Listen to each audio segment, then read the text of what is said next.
ಎರಡನೇ ಪ್ರಶ್ನೆ, ಎರಡನೆಯ ದೇವರಾಯನ ಸಾಧನೆಗಳೇನು? ಎರಡನೇ ದೇವರಾಯ ನೋಡಿ, ಇವರನ್ನ ಪ್ರೌಢ ದೇವರಾಯ ಅಂತ ಕೂಡ ಕರೀತಾರೆ. ಇವರು ಸಂಗಮ ವಂಶದಲ್ಲಿಯೇ ಶ್ರೇಷ್ಠವಾದ ದೊರೆಯಾಗಿದ್ದರು.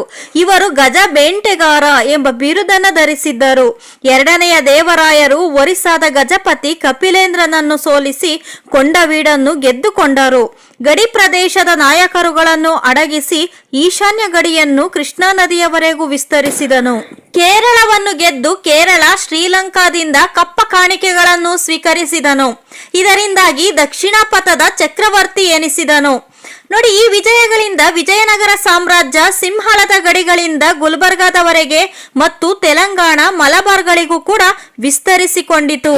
ಸಾಂಪ್ರದಾಯಿಕ ಶತ್ರುಗಳಾದ ಬಹಮನಿ ಅಹಮದ್ ಶಾನನ್ನು ಬಿಜಾಪುರದವರೆಗೆ ಅಟ್ಟಿಸಿಕೊಂಡು ಹೋಗಿ ಮುದಗಲ್ ಮತ್ತು ಬಂಕಾಪುರಗಳನ್ನು ಸ್ವಾಧೀನ ಮಾಡಿಕೊಂಡನು.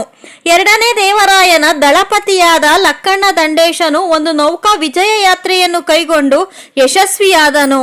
ಫ್ರೆಂಡ್ಸ್, ಈ ವಿಡಿಯೋ ಇಷ್ಟ ಆದರೆ ಪ್ಲೀಸ್ ಲೈಕ್ ಮಾಡಿ. ಈ ವಿಡಿಯೋನ ನಿಮ್ಮ ಫ್ರೆಂಡ್ಸ್ಗೂ ಕೂಡ ಶೇರ್ ಮಾಡಿ.